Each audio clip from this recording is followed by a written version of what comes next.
Okay, let's unpack this. We are diving into, well, this essential system, the one working silently behind the scenes to make the internet secure. Exactly. Yeah. It's often invisible, but absolutely critical. We're talking about public key infrastructure, PKI. Right, Uh, PKI. And it's not just one thing, is it? It's the entire framework that lets encryption actually happen online. It's like the internet's security plumbing. It's a good way to put it. It's the architecture, really. The system for creating, managing, distributing, Mhm. and importantly, getting rid of digital certificates when needed. Revoking them, yeah. Our mission today, if you like, is to get a handle on this trust system. Understand what's happening every time you see that little padlock on a secure website. Okay. So the key takeaway, fundamentally, is that PKI connects identity, like who someone or something actually is, to their cryptographic keys, their digital fingerprint almost. Precisely. It's the digital passport system for the online world. So if it's this big framework, how does my browser, just sitting here on my laptop, figure out who to trust? Where does that trust start? That's the core question. It really kicks off with identity verification. Step one, basically. Right. If a company, say, wants a certificate for their website, they can't just ask for one.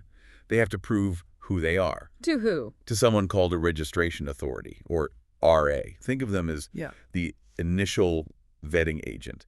They check the documents, the company registration, that sort of thing. Okay, so the RA does the groundwork, checks the ID. Yeah, they gather the proof. And this proof, along with the applicant's public key, gets bundled into a file. Ah, the CSR, the certificate signing request? I've heard of that. That's the one. It's basically the application form, digitally speaking. It contains a public key and all that verified identity info. And that CSR then goes where? It goes to the certificate authority, the CA. This is step two. Yeah. Issuance. The CA is the one with the power to actually issue and, crucially, sign the certificate. Signing it links the identity to the public key, right? That's the binding part. Exactly. The CA puts its digital signature on it, saying, yes, we vouch for this identity being linked to this public key. Yeah. But wait, why do we trust the CA itself? How do we know their signature is legit? Good question. That brings us to the trust chain. It's like a chain of command for trust. Right. A regular CA certificate isn't trusted on its own. It's trusted because it has been signed by a higher authority, usually a root CA. And these root CAs, they're sort of pre-approved, baked into the system. Pretty much, yeah. Your operating system, your browser, they come with a built-in list of trusted root CAs. Like having pre-approved passport agencies. Their certificates are self-signed. They're the ultimate source of trust in this model. So that built-in list is the bedrock. Everything else chains back to that. It is. And that chain is what makes step 4 possible.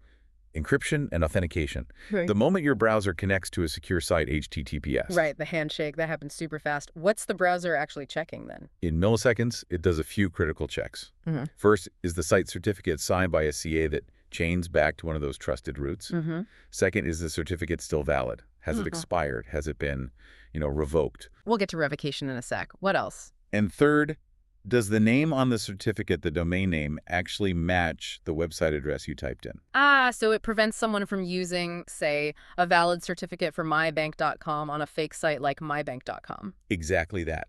If all those checks pass trusted signature, valid dates, correct domain, then your browser establishes that secure encrypted connection. You get the padlock. Okay, that makes sense. But security isn't a one-time thing. What if a server gets hacked? Or a company loses control of its private key? The certificate is out there, but it's dangerous now. That's where revocation comes in.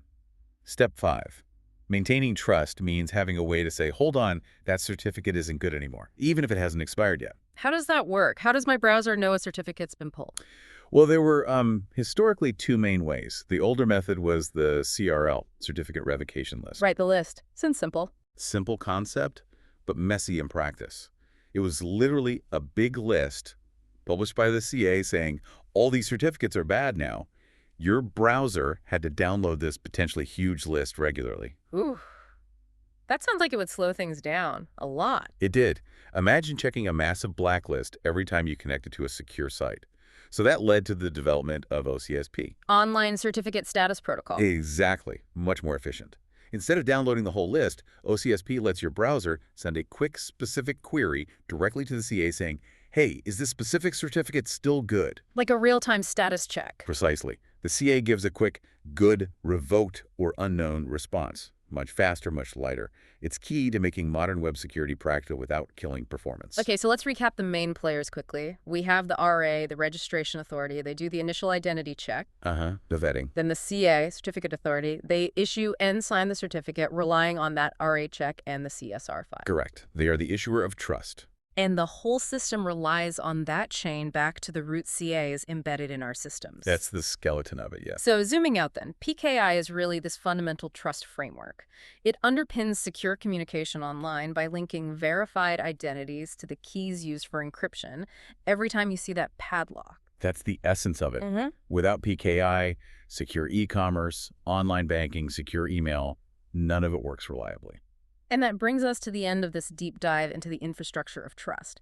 Something to think about as you go about your day. Consider the sheer scale. Billions of certificates out there, how many checks, validations, maybe even revocations are happening globally right now, this very second. Staggering. And think about how much relies on this complex, mostly invisible system working flawlessly. What happens if that trust chain breaks down? It really highlights the quiet fragility holding our digital world together, something to mull over.